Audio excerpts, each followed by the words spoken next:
İngiltere'nin güçlü eğitim sistemiyle Türkiye'nin güçlü eğitim sistemini birleştirme kararı aldık açıkçası. Nick, welcome to Turkey. Thank you very much. Welcome to Izmir. Thank you. Welcome to the Aegean coast. Welcome to the Greek mythology land. Unbelievable geography, unbelievable history. These are special places. All of this Aegean coast, unbelievably, blessed geography. You're happy, and you look happy. I smile every day. I've never been happier. Every day I see something new that takes my breath away. The countryside, the sea, the building, the architecture, the people. I'm the luckiest man in the world. I'm going to be working with some fantastic young people here in Izmir. I've got the opportunity to work with staff who care passionately, with an owner who cares passionately for the education of the next generation, and also in some beautiful sunshine. I think I've seen more sunshine in the 2 weeks I've been here than in the previous 42 in England. So I'm a very happy man to be here. When you first met the owner of the school, he's a very interesting person. I mean, when I first met him, he's a man of innovation, a man of ideas. He is a person of passion and compassion. Unbelievable guy. I mean, he's fascinating. What are you fascinated by him the most? I think his creativity and his openness for change. He has a fantastic campus with opportunities for young people that would be the envy of 99% of schools in the world. And yet we spoke and he said it wasn't enough. He wanted it to develop. He wanted it to improve.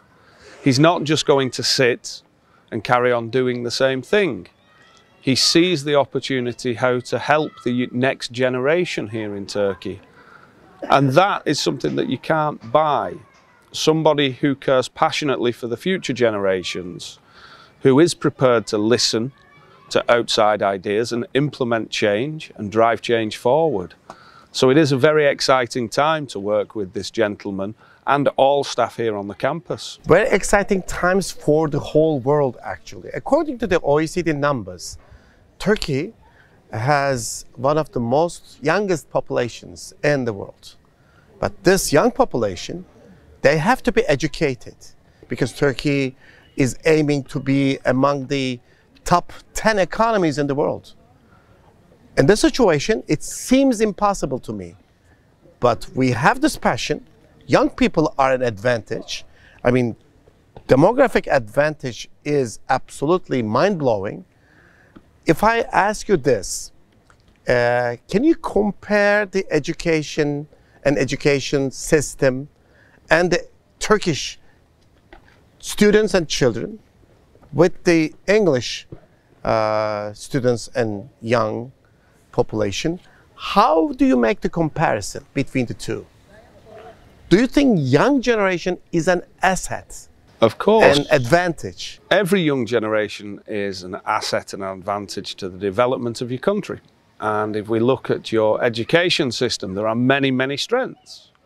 As we spoke previously, the fact that the young people of Turkey undertake ministry exams in English to drive forward that universal learning language, the fact that they have the opportunity to go on, the fact that there is that conjoined thinking.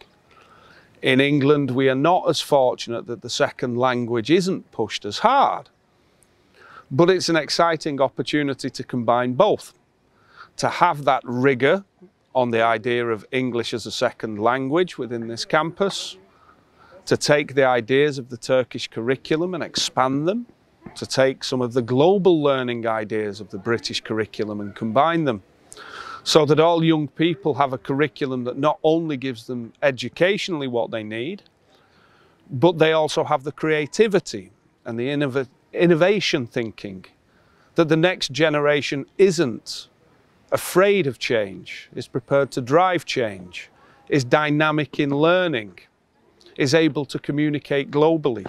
And that's the exciting part of education. Seeing the young people who are 4 years old now and wondering just how far they will be in 12 years, how far they will be in 18 years, the universities they will go to, and the learning experiences they will share. What kind of education methods do you have in your mind? I mean, things have changed dramatically for the past, I think, 10 years, we can say. I mean, economies have changed, understandings have changed, people have changed, everything have changed dramatically. What kind of education do we need this time? It's the global picture, and we have to be aware of the changes. We don't have to be afraid of the changes. We have to understand the changes. We have to look at how we, as the next generation and the young people of the next generation, are going to drive the changes for the better for all. The curriculum doesn't change. 1 and 1 will always be 2. An atom will always contain protons, neutrons and electrons. What will make the difference on young people's lives? Looking around the world, looking outwards and not inwards. Seeing around the world what is happening. Seeing how something happening millions of miles away does, in fact, impact on their lives. Seeing, observing, taking lessons and implementing. Is that what you mean? Yes, and the reflection. So as we talk about what's going on in the Middle East right now, whilst people may not think that affects them, it will eventually with trade. And as trade changes and prices change and money and inflation change, well, actually that can become from something a million miles away. And so it's to have young people with a global outlook, not just a local outlook or a national outlook, to become global citizens. One thing that the Council of International Schools, for all international schools, focuses deeply on now is that global learning. What does a global citizen look like? And that's the job of educators, to develop the next generation of global learners who are global citizens, who are involved throughout change throughout the world.